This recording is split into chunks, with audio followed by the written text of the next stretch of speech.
biar nggak kelihatan ininya, kena hujannya.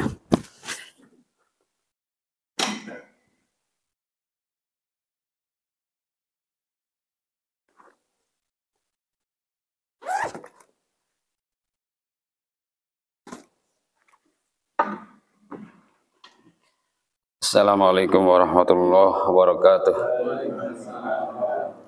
Al-Fatihah al-hadrati sayyidina Rasulullah Muhammadin Abdullah sallallahu alaihi wasallam wa ala alihi washabihi wa azwajihi wa dzurriyyatihi wa baitihi sambil arwahi abahi wa ikhwanihi minal anbiya'i wal mursalin as-sahabati wat tabi'in wa immatil arba'atil mujtahidin wa muqallidihim wal ulama'il amilin wa masyayikhina fid din khususan rahim musannif hadzal kitab Syekh Al-Imam Hujjatul Islam Abu Hamid Muhammad bin Muhammad Al-Ghazali wa ila jami' awliya ta'ala fi jazirati Jawa Jakarta khususnya Rasul Akbar li jam'iyati Nahdlatul Ulama Qasim Asy'ari wa Muslim wa kulli wa ila arwahi abaina wa ummahatina wa ajdadina wa jaddatina wa ikhwanina wa akhwatina wa amamina wa ammatina wa akhwalina khalatina wa aqribaina wa asdiqaina liman lahu haqqun alaina wa ila arwahi amwati hadhil qaryah minal mu'minina wal mu'minat wal muslimin wal muslimat. Al-Fatihah. A'udzu billahi minasyaitonir rajim. Bismillahirrahmanirrahim. Alhamdulillahirabbil alamin arrahmanir rahim maliki yaumiddin. Iyyaka na'budu wa iyyaka nasta'in ihdinas siratal mustaqim siratal ladzina an'amta 'alaihim ghairil maghdubi 'alaihim waladdallin. Amin. Ya Rabbi bil Mustafa balligh maqasidana waghfir lana ma madha ya wasi'al karami. Ya Rabbi bil Mustafa balligh maqasidana waghfir lana ma madha ya wasi'al karami. Muhammadun sayyidul kaunaini wa thaqalaini wal fariqaini min urbin wa min ajami. Ya Rabbi bil Mustafa balligh maqasidana waghfir lana ma madha ya wasi'al karami.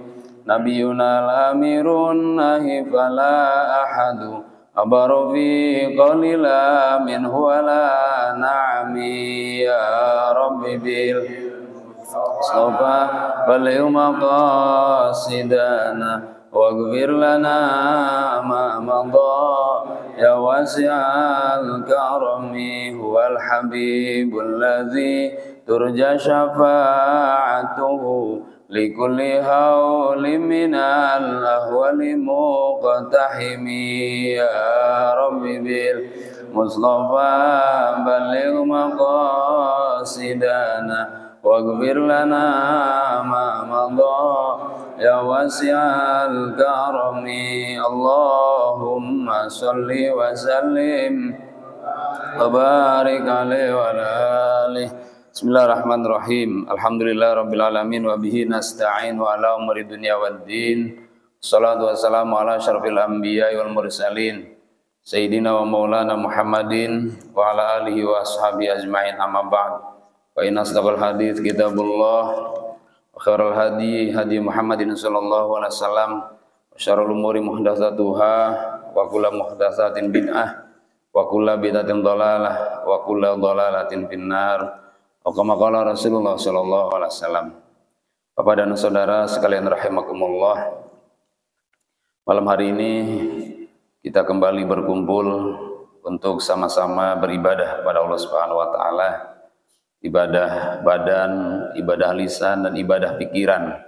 Yakni selesai salat maghrib berjamaah, kita nanti datangnya salat isya dengan cara beribadah mengkaji ayat-ayatnya, ayat-ayat Allah dan juga sunnah-sunnah Nabi Sallallahu Alaihi Wasallam yang dituangkan dalam pemikiran dan kitab Al-Imam Al-Ghazali, yakni kitabnya adalah Ihya Ulumuddin. Pada pertemuan yang lalu, sebagai mukadimah dari penulis atau penyusun atau pengantar dari kitab ini sudah dijelaskan bahwa Imam Ghazali itu punya nama Muhammad bin Muhammad Al-Ghazali. Dan kita pelajari dari beliau beberapa hal atau beberapa fak atau fan ilmu yang dituangkan dalam kitab ini. Nah, beliau ini umurnya 55 tahun. 55 tahun. Seusia ini ketika beliau meninggal itu karya tulisnya luar biasa. Ya, kalau bapak-bapak lihat kitab-kitabnya mengagumkan. Kalau orang merasa kagum itu biasanya dari karya tulisnya atau karya intelektualnya atau karya apa disebutnya imajinasinya, ya, atau karya skillnya dan lain-lain. Ada kagum kepada kemampuannya dalam menulis, ada kagum kepada kemampuannya dalam bertutur kata, berceramah, berpidato. Ada yang kagum kepada politiknya sehingga menguasai dunia. Ada kita kagum kepada kecantikannya dan macam-macam. Yang paling dekat dengan kebenaran dan Islam itu adalah kagum kepada karya tulis. Ya, apalagi yang ditulis adalah dari intisari ayat-ayat Allah Subhanahu wa taala dan sabda-sabda Nabi Shallallahu alaihi wasallam. Hadisnya satu, misalnya, ayatnya satu, tapi begitu dijabarkan menjadi beberapa puluh halaman. Berarti kan di situ ada kemampuan intelektual yang mampu menangkap isyarat-isyarat. Contoh yang paling populer itu Sayyidina Ali karramallahu wajhah. Beliau pernah bercerita kepada Sayyidina Abdullah bin Abbas. Kata Sayyidina Ali setelah selesai sholat bercerita di malam itu sampai menjelang subuh. Yang diceritakan itu hanya tafsir dari Bismillah. Jadi beliau menyampaikan tafsir Bismillah dari habis Isya sampai menjelang subuh. Lalu beliau katakan kepada Sayyidina Ibnu Abbas, katanya Ibnu Abbas, seandainya aku mau, aku tafsiri Al-Fatihah itu akan menjadi sebuah buku, kitab, dan buku itu tidak akan mampu diangkut oleh 7 gerobak. 7 gerobak, satu gerobaknya ditarik oleh onta. Kira-kira berapa buku tuh Pak? Itu Al-Fatihah doang tuh Pak. Kalau Bapak kagum, pasti penasaran. Kalau orang penasaran biasanya pinter. Dan orang-orang yang pinter itu karena penasaran. Apanya sih yang hebat misalnya? Oh ternyata Bismillah itu baknya bertuliskan seperti itu, titiknya di bawah mengandung makna apa, sangat menarik. Nah itu yang populer ya, artinya kisah ini sudah populer di kalangan kitab-kitab tertentu. Nah sekarang saya ingin mengajak bapak-bapak kagum kepada sosok ulama yang disebut dengan Hujjatul Islam yang bernama Imam Al-Ghazali. Sehingga insya Allah kalau kita dengar namanya, lalu kemudian dengar karya tulisnya, kitabnya, lalu kita dengar ajarannya, gitu. Lama-lama juga insya Allah cinta kepada beliau. Dan cinta pada ulama itu tidak sia-sia. Beda dengan cinta pada perempuan, cinta pada harta. Cinta pada ulama punya nilai tersendiri di sisi agama, di sisi Allah Subhanahu wa taala. Makanya tidak sedikit ulama-ulama kita yang disebutnya mempertahankan kalimat begini, malam yahzan bimautil alim fahuwa munafik. Siapa yang tidak bersedih atas wafatnya seorang ulama, maka dia termasuk orang munafik. Tidak bersedih atas wafatnya seorang ulama. Berarti kalau begitu saat ada ulama bahagia. Nah itu iman. Ya, berarti ada nilai. Berarti di sana ada pahala. Bahkan yang ironi, yang ini lagi Pak, yang apa namanya, memukaukan lagi, ada tokoh-tokoh ulama Indonesia yang sengaja rajin datang ke rumah seorang ulama tertentu hanya ingin sekedar melihat wajahnya saja. Mau sowan takut ganggu, di depan pintu gerbang aja datang. Begitu ulama yang di dalam sudah lewat, udah pulang. Alhamdulillah bisa melihat ulama, gembira. Nah, seperti itu Allah turunkan rahmat. Ya, jadi kita kalau senang melihat ulama itu Allah turunkan rahmat. Jadi ada nilainya. Makanya ada beberapa pandangan kata Nabi yang dengan memandangnya kita bernilai ibadah atau Allah turunkan rahmat. Yang pertama memandang Al-Qur'an. Yang kedua memandang Ka'bah. Jadi Ka'bah itu walaupun kita tidak tawaf, di depan Ka'bah melongo saja gitu Pak, itu dapat rahmat. Kalau enggak salah 40 ya, 40 rahmat. Mandang saja. 20 ya, 20 rahmat. Kalau tawaf dapat 60 begitu. Ya, kalau sholat dapat berapa gitu, 20. Nah, nanti memandang saja dapat 20 rahmat. Nah, itu adalah kelebihan dari apa namanya sebuah ajaran di mana Allah peruntukkan hanya untuk umat Nabi Muhammad Sallallahu Alaihi Wasallam. Maka sesungguhnya kita ini kalau tahu satu hal yang ada nilainya di sisi Allah, maka tidak akan mungkin menyanyiakan sesuatu yang sesuatu itu bermanfaat bagi kita di dunia apalagi di akhirat.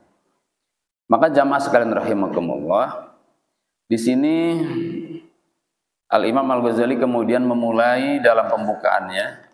Jadi umur beliau berapa Pak? Berapa tahun umur beliau? 55. Lahir tahun berapa? Pokoknya hidup di abad ke-5 Hijriah ya. Kalau nggak hafal tahun lahirnya, abadnya saja.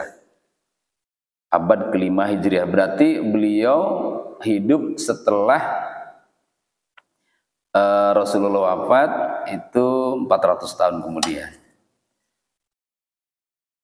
Pada halaman Muqaddimah al-Muallif, Muqaddimatul Muallif, yaitu pembukaannya pengarang. Di sini beliau memulai menulis dengan kalimat bismillah. Bunyinya bismillahirrahmanirrahim. Ahmadullah awwalan hamdan katsiran mutawaliyan. Wa in kana yatada'alu duna haqqi jalalihi hamdal hamidin. Wa usalli wa usallimu ala rusulihi thaniyan. Salatan tastagriku ma'a sayyidil bashari sairil mursalin. Wa astakhiruhu ta'ala thalithan fima imba'athalahu azami min tahriri kitabi Ihya Ulumuddin. Wa antadibu liqat'i ta'ajjubika rabi'an ayyuhal adhirul muta'adhili mutaghali fil udli min baini zumratil jahidin al musarrafu al musarrafi fit taqri'i wal inkari min baini tabaqatil munkarin al ghafilin. Ini paragraf pertamanya begitu bunyinya. Kalau dipahami ya begini kurang lebihnya. Setelah Al-Imam Ghazali ini menulis buku ini Pak, beliau kurang lebih 10 tahun. Ya, sebelum kita lanjutkan, di sini ada keterangan yang belum saya sampaikan. Kata keterangan kitab ini, beliau itu menulis kitab ini mana tadi ya? 10 tahun. Dan beliau nulis kitab ini di sebuah tempat, kalau saya dulu nyebutnya loteng, apa sekarang ya? Loteng itu ada kamar di atas masjid tapi. Kalau ini nih orang dulu tapi bukan untuk sholat, untuk sekedar itu aja, sekedar bisa buat sholat sendiri bisa. Tuh, beliau ada di situ selama 10 tahun. Keluar situ untuk sholat, untuk kebutuhan basyariahnya, lalu masuk lagi untuk menulis kitab Ihya Ulumuddin ini, ya. Kurang lebih 10 tahun. Nah, setelah itu kemudian beliau menuju Hijaz. Hijaz itu sekarang Mekah. Ya, kemudian tinggal di Mesir. Ya, artinya terus-menerus berkelana begitu, nyari berkah, ya. Kemudian juga menyampaikan ilmu, dan kemudian beliau bertemu atau menetap dengan mengajar di sebuah sekolah atau universitas kalau sekarang, punya raja atau wazir ini Nizamul Mulk disebutnya. Kemudian disebutnya sekolah itu namanya sekolah An-Nizamiyah.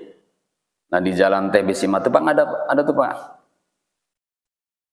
bukan An-Nizamiyah tapi Nizamiyah gitu, yang sebelum Polsek Cipayung, ada sebelah kiri. Ya, Andalusia. Nizamiyah Andalusia itu dari kata An-Nizamiyah, punya Imam Al-Ghazali, ya, sekolahnya. Maju luar biasa di sana Pak, maju sekali sekolahnya. Dan kebetulan saya juga nulis buku kecil ya dari Intisari Nahwu dan Shorof, yang kemudian saya juga beri nama An-Nizamiyah. Ya, begitu biasanya para ulama, para cendekia memberi nama sesuatu itu tergantung dari apa yang dia sukai, ya, menjadi fannya. Nah, itulah beberapa keterangan dari Hujjatul Islam Al-Imam Al-Ghazali. Kemudian sekali lagi, setelah beliau membaca Bismillahirrahmanirrahim, karena para ulama itu umumnya kalau menulis, kalau berbuat, kalau melakukan sesuatu hal yang baik itu pasti diawali dengan kata Bismillahirrahmanirrahim. Dan di sini pendidikan untuk kita bahwa setiap perbuatan hendaknya diawali dengan kalimat Bismillahirrahmanirrahim. Termasuk makan, minum. Nah, kalau makan di awalnya lupa baca Bismillahirrahmanirrahim, Nabi mengajarkan kalau ingatnya di tengah-tengah, maka bacalah Bismillahi fi awalihi wa akhirihi, begitu ya. Begitu juga kalau mungkin nulis kitab, tinggal ditulis aja di atasnya kalau nulis kitab, kalau lupa. Nah, selanjutnya setelah beliau menulis Bismillah, lalu kemudian beliau memuji Allah. Yang pertama memuji Allah dengan kalimat Ahmadullah awalan wa hamdan katsiran mutawalian, yaitu pujian yang kata beliau sangat berlimpah, yang terus menerus. Jadi sangat tidak terhingga, beliau selalu memuji Allah. Jadi bukan sekali, maksudnya Pak, beliau selalu memuji Allah, yang tiada henti memuji Allah. Sangat senang, sangat gembira karena telah Allah berikan kepadanya ilmu dan merasa dirinya menjadi orang yang bermanfaat. Karena beliau itu sejak kecil Pak, yatim. Ya, ditinggal wafat oleh ayahnya itu usia 5 tahun. Kalau Nabi usia berapa tahun ditinggal ayahnya? 2 bulan ya, di dalam kandungan ya. Iya. Nah, umumnya memang orang-orang besar itu yatim. Ya, umumnya orang-orang besar itu yatim. Dan hidupnya miskin. Imam Ghazali itu orang tuanya kerjaannya hanya mengandalkan memintal kapas, wol. Makanya disebut Ghazali itu suatu kerjaan di mana pekerjaan beliau, profesinya adalah memintal wol, kapas sekarang. Ya, memintal itu bagaimana tuh? Ya, apakah disebutnya tuh ngarungin, atau juga mungkin menggulung jadi benang ya, dan lain-lain. Itu sebuah profesi zaman dulu. dan pas-pasan penghasilannya hanya untuk makan saja. Sepeninggalan beliau, Al-Imam Ghazali dititipkan ke disebutnya sahibnya, temannya. Kemudian temannya beberapa bulan nggak mampu karena miskin juga, dan beliau juga seorang sufi. Kemudian Al-Imam Ghazali dan adiknya dititipkan di sebuah lembaga pendidikan yang di sana bisa sambil nyari makan, apakah kuli masak atau sambil bersih-bersih, yang penting dapat makan, dapat sekolah yang seperti itu. Sampai kemudian beliau mendapatkan banyak ilmu dari sekolah itu. Prihatinlah begitu gampangannya. Ya. Nah, kalau orang umumnya orang merasa bersyukur itu memang kalau diawali dengan penderitaan. Kalau nggak pernah menderita, nggak akan terasa saat ini tuh saya tuh dalam kondisi meningkat, membaik, atau memang susah. Jadi kalau orang sehat dan merasa dirinya mendapat kenikmatan karena sehat, itu biasanya kalau saat sakit, sedang sakit itu baru terasa, Masya Allah, iya. Kenapa waktu sehat saya nggak ini, nggak itu? Nah itu terasanya saat sakit. Berbakti pada orang tua terasanya saat orang tua sudah tiada. Waktu orang tua ada,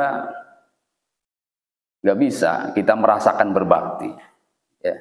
Begitu juga ini ilmu yang kita dapatkan, kalau disebutnya ngajinya santai-santai Pak, nggak akan merasa nikmat dapat ilmunya. Termasuk haji itu yang paling nikmat itu bila ingin mencapai sesuatu dengan berdesak-desakan lalu tersampaikan harapannya, itu baru terkesan tuh, buat cerita enak. Wah saya alhamdulillah bisa nyium Hajar Aswad, padahal begitu kan, nikmat. Nikmatnya terasa sekarang, waktu itu nggak nikmat, memang susah. Terus apalagi jumroh itu kan berjubel-jubel juga Pak. Ya, bisa jumroh, alhamdulillah, baru terasa nikmat. Nah menuntut ilmu sama, berperih-perih, sampai mungkin hanya sekali makannya, tapi sabar dalam menuntut ilmu. Itu Imam Ghazali lebih dari itu, pedihnya dalam menuntut ilmu, sehingga beliau dikarunia oleh Allah luar biasa keistimewaan futuhul ilmi, terbukanya ilmu, dan sampailah ilmu beliau kepada kita. Makanya beliau selalu bersyukur. Wa in kana yatada'alu duna haqqi jalali hamdal hamidin. Walaupun kata beliau tidak ada henti-hentinya, kalaupun orang-orang bersyukur pada Allah, Allah tidak mengurangi hak keagungannya. Kalaupun orang-orang tidak bersyukur juga Allah tidak mengurangi hak keagungannya. Lalu yang kedua, wassallimu ala rusulihi tsaniyan.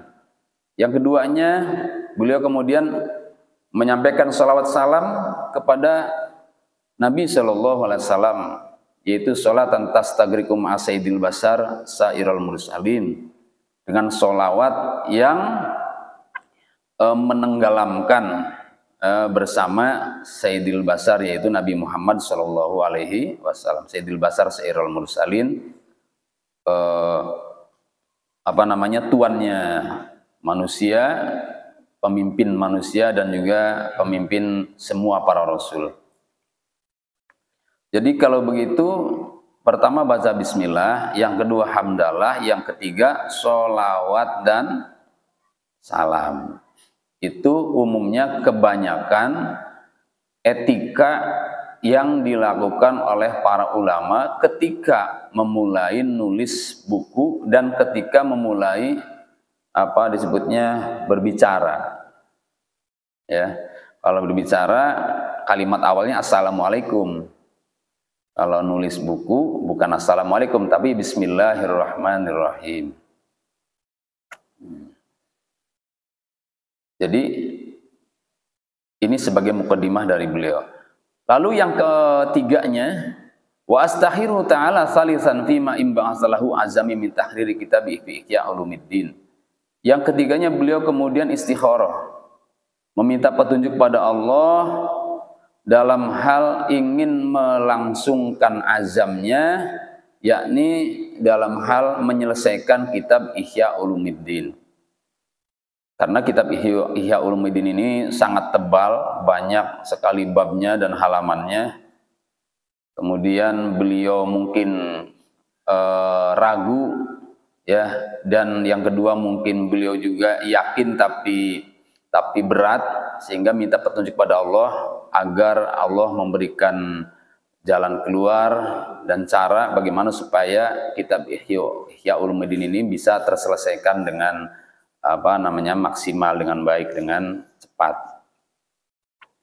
Kemudian berikutnya yang keempatnya beliau mempersilahkan wa antadibu liqat ta'ajjubika rabi'an ayyuhal azil. Kepada para pencela, ya, beliau mempersilahkan, silahkan kalian tetap mencela, mengingkari, ya, sesuai dengan kehendak kalian. Mempersilahkan, mau kritik silahkan, mau mencela silahkan, nggak peduli. Maksudnya beliau tidak mempedulikan baik ada orang yang tidak setuju, orang yang benci, orang yang hasud, dipersilahkan saja, nggak bakal goyah. Kalau Allah sudah memberi petunjuk, beliau terus maju ke depan. Ya bisa jadi Pak, saat itu para pengkritik banyak, yang beda pendapat banyak, yang mencemooh juga banyak. Persis seperti Nabi Nuh saat membuat kapal.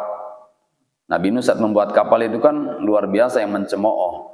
Udah kemarau-kemarau membuat kapal, udah gitu buat kapalnya di atas bukit lagi. Ada apa nih? Nabi Nuh kena penyakit apa begitu. Begitu juga Imam Ghazali. Ini orang di atas mulu nggak turun-turun. Ngapain begitu ya? Turun kayak gitu. Silaturahim kayak ngobrol kayak, nah gitu Pak maksudnya. Jangan di dalam mulu. Nah itu omongan-omongan itu ada mencela beliau. Ya. Nah itu resiko Pak. Memang semua perbuatan kita ada resikonya. Kalau pengen selamat dari gibah ya jangan ngumpul sama orang. Kalau ngumpul sama orang, kuat nggak kuat, lama-lama juga terjerumus pada gibah. Maka jangan heran kalau ada ulama yang jarang keluar rumah, di dalam aja. Karena memang kadang ada yang diprioritaskan. Di antaranya adalah menghindari gibah. Ada lagi yang habis ngaji pulang. Apa faktornya? Di antaranya sayang waktu. Kalau di sini ngobrol, kalau di sana nulis buku. Nah kayak gitu, ya. Ada plus minusnya, ada positif negatifnya. Nah itu setiap ulama berbeda-beda karakternya. Semuanya benar insya Allah. Nah setelah itu jamaah sekalian rahimakumullah, beliau menjelaskan kepada kita bahwa kitab ini secara garis besar, kata beliau waqad assasathu ala arba'ati arba. Kemudian aku, kata beliau, mendasarkan atau membagi secara dasar ala arba'ati arba pada 4 bagian. Wahia rub'ul ibadah.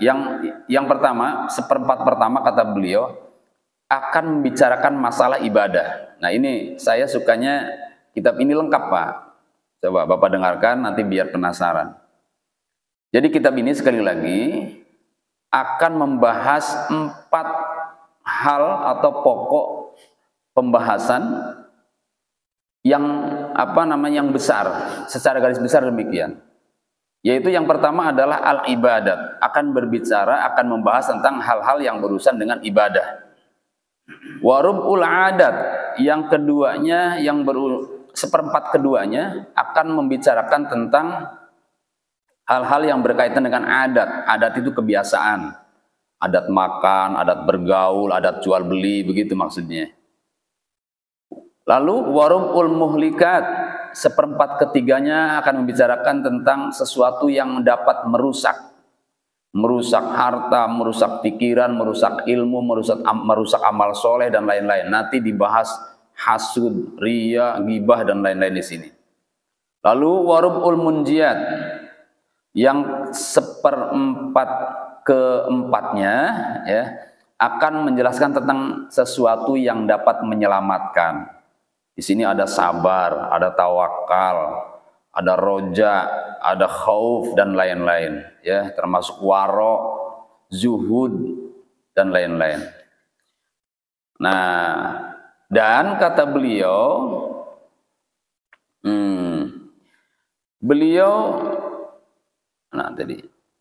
wasoddarotil jumlatu bi kitabil ilmi li annahu ghayatul mahmi. Dan kata beliau, saya akan menampilkan di awal yaitu kitabul ilmi, kitab atau pembahasan tentang ilmu, li annahu ghayatul mahmi, karena ilmu itu termasuk puncaknya tujuan ya. Li'ab syifa awalan anil ilmi alladhi ta'abbudallah, karena dengan ilmu nanti akan terbuka tata cara ibadah pada Allah ala lisani rasulil a'yan bitolabi, sesuai dengan yang disampaikan oleh lisan yang mulia Nabi kita Muhammad SAW dengan pernyataannya untuk mencarinya. Karena kata beliau begini, itu qala Rasulullah SAW, di mana ketika itu Rasulullah bersabda, tolabul ilmi faridatun ala kulli muslimin. Mencari ilmu itu adalah fardu, wajib ala kulli muslimin, bagi setiap muslim. Ya. Lalu beliau juga menginginkan agar ilmu yang dicari bermanfaat dan tidak membawa madharat. Maka kemudian kata beliau, sesuai dengan sabda Nabi juga beliau sampaikan, na'udzubillahi min ilmi la yanfa. Aku berlindung kepada Allah dari ilmu yang tidak bermanfaat. Jadi kalau begitu Pak, ada tahapan-tahapan ya, cari ilmu, ya cari ilmu. Kalau sudah benar-benar menjiwai sudah kita ingin mencari ilmu, lalu tanamkan, carilah ilmu yang bermanfaat. Begitu. Sama dengan ibadah. Ibadah juga bertahap. Pertama, kasih hadiah. Namanya baru anak-anak. Puasa nak ya. Nih, Bapak siapin hadiah. Selesai setengah hari, hadiahnya ini gitu. Kalau selesai satu hari full, hadiahnya itu. Itu nggak apa-apa tahap pertama.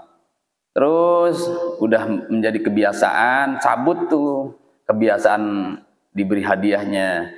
Tingkatkan dengan pengetahuan. Pengetahuannya apa? Bahwa ibadah yang terbaik itu ibadah karena Allah. Di awal-awal nggak ngerti karena Allah, Pak. Anak-anak itu nggak ngerti ikhlas, nggak ngerti khusyuk, nggak ngerti apalagi sabar. Kalaupun ngerti juga sebentar hilang. Yang sabar nak ya, udah habis itu hilang lagi.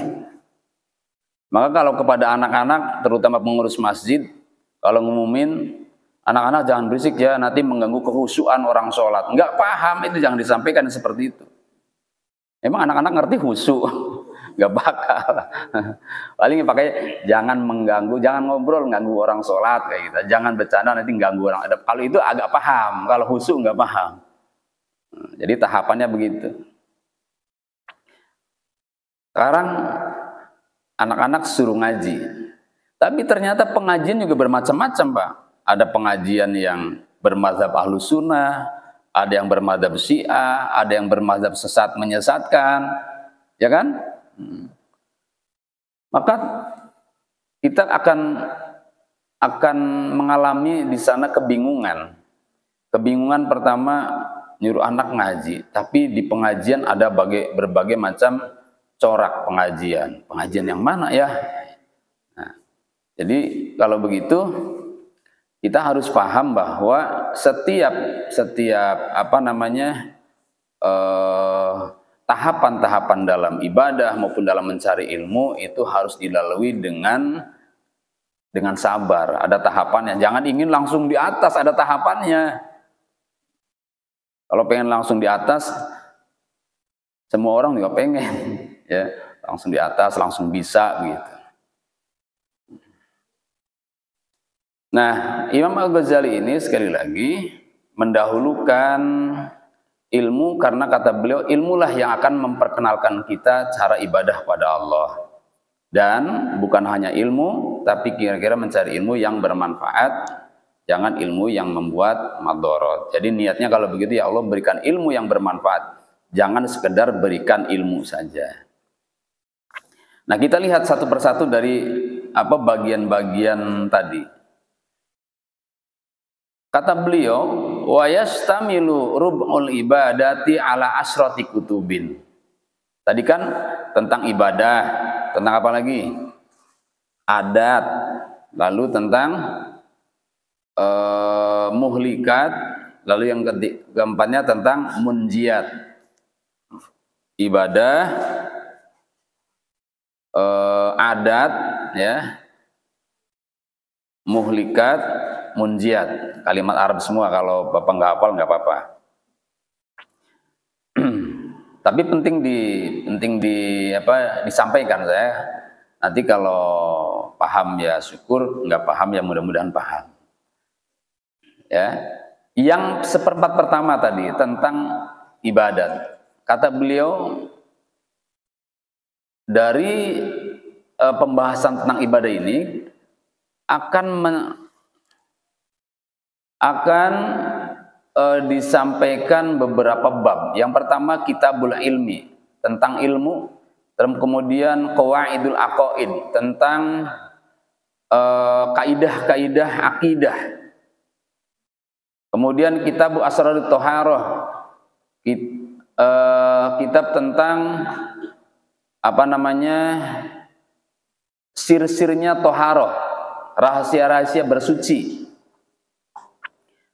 Lalu asrarus sholah, wa kitabu asraris sholah, yaitu tentang sir-sirnya sholat. Wa kitabu asraris zakah, tentang sir-sirnya zakat. Jadi kalau di fikih, Pak, kalau di fikih umumnya kan begini. Babus sholat, rukun sholat, apalagi batal sholat, sunnah sholat, kan begitu ya. Nanti di kitab ini akan ada tambahan, yaitu sirnya sholat. Atau kalau bahasa lainnya barangkali bisa disebut rahasianya gerakan-gerakan sholat, atau makna filosofi dalam sholat. Ya, termasuk zakat, lalu puasa, haji, tilawah Quran, zikir dan doa, dan yang terakhirnya adalah tentang tertibnya wiridan, zikir setelah sholat. Oh, ini penting semua nih Pak, kita pelajari. Biar sholat itu setelah kita tahu rukunnya, bagaimana supaya bisa memahami makna setiap gerakannya. Begitu juga wudhu. Beliau nanti mengajarkan doa-doa saat ini. Saat misalnya kumur-kumur, doanya apa? Ya, membasuh muka ada doanya apa? Membasuh tangan doanya apa? Itu diantaranya nanti ada di depan. Nah, itu yang beliau bahas nanti dalam seperempat tentang ibadah. Lalu seperempat lagi yang berkaitan dengan adat, kebiasaan, diantaranya adalah beliau akan sampaikan kitabu adabul akli, yaitu kitab tentang adab makan. Di makan itu ada adabnya. Adab itu sesuatu yang berkaitan dengan tata krama. Maka Bapak akan terheran-heran nanti. Jangankan Imam Ghazali, ulama kita saja luar biasa. Kalau makan itu nggak mau sembarangan ini Pak. Apa disebutnya pakaian. Saya mau makan, katanya. Mau makan tuh dibaguskan dulu pakaiannya. Ada ulama di antara ulama kita. Ketika ditanya, "Bang mau makan kok rapi amat," katanya. Ternyata alasannya bagus, Pak. Nah, katanya makan itu kita kan nanti makan apa? Makan nasi. Nasi yang ciptain siapa? Yang menciptakan si Allah. Kita itu mau menghadap ciptaan Allah yang memberi Allah. Kita hormati Allah yang memberi. Maka pakaiannya yang rapi, kayak gitu. Jadi dengan adab seperti itu muncul perasaan diawasi oleh Allah, muncul rasa syukur pada Allah. Karena belajar dari situlah kita akan mengenal Allah sebagai Ar-Rahman, Ar-Rahim, Ar-Razzaq dan lain-lain. Ya, itu adab makan. Nanti ada lagi wa kitabu adabun nikah, kitab tentang adab nikah. Nikah juga ada adabnya. Di dalamnya termasuk nikah tuh adab bersenggama, adab bersetubuh. Itu dijelaskan oleh beliau. Sampai-sampai beliau nanti akan mengatakan kalau pengen anaknya laki-laki posisinya begini, gitu Pak. Nanti yang apa inzal keluar siapa duluan gitu. Gitu ada adab-adabnya beliau tuh. Termasuk doa-doanya ya. Enggak main jebret-jebret aja, enggak, ada doa-doanya terlebih dahulu. Lalu apalagi wa kitabu ahkamil kasbi, ada lagi tentang hukum-hukumnya kasab. Kasab itu mencari nafkah. Ya, berusahalah, bukan hanya mencari nafkah, usaha, apakah kasab ilmu, kasab harta, kasab cita-cita dan lain-lain. Wa kitabul halal wal haram, di dalam adat ini juga beliau menjelaskan tentang hal-hal yang berkaitan dengan yang halal dan juga yang haram. Lalu wa kitabu adabis suhbah, beliau juga di dalam seperempat ini menjelaskan tentang tata cara atau tata krama tentang persahabatan. Ini persahabatan ada adabnya, tidak sekedar apa namanya WA, tidak sekedar ikatan RT, tangga dan lain-lain. Ada yang harus kita penuhi sebagai sahabat kepada sahabatnya yang lain. Lalu wal muasyarah ma'asnafil khalqi, dan juga termasuk bergaul dengan apa namanya selain manusia ke semua makhluk. Adab kepada binatang, adab kepada makhluk-makhluk Allah yang lain dan lain-lain. Lalu yang berikutnya kitabul uzlah. Bagaimana cara uzlah? Uzlah itu mengasingkan diri dari keramaian manusia. Kitabu adabis safar, yaitu adab safar ketika mau bepergian bagaimana adabnya. Kitabus sima wal wujdi, yaitu tentang bagaimana cara mendengarkan dan cara menemukan. Kitabul amri bil ma'ruf wan nahyi 'anil munkar, kitab tentang amar ma'ruf nahi munkar. Dan yang terakhirnya kitabu adabil maisah wa akhlaqin nubuwah, yaitu apa kitab yang menerangkan tentang adab maisah. Maisah itu kehidupan, wa akhlaqil nubuwah, dan berakhlak Rasulullah sallallahu alaihi wasallam ya. Itu seperempat kedua, seperempat ketiga, seperempat keempatnya kita akan bahas nanti. Berikut apa penjelasan dari seperempat pertama. Barangkali ini masih pembukaan, jadi mungkin belum ada materi yang apa namanya bisa menjadi tema ya. Karena ini masih pembukaan, masih menyampaikan bagaimana Imam Ghazali ini punya pemikiran dituangkan dalam kitab Ihya Ulumuddin ini, yang garis besarnya tadi sudah kita sampaikan. Apabila ada yang mau tanyakan silakan.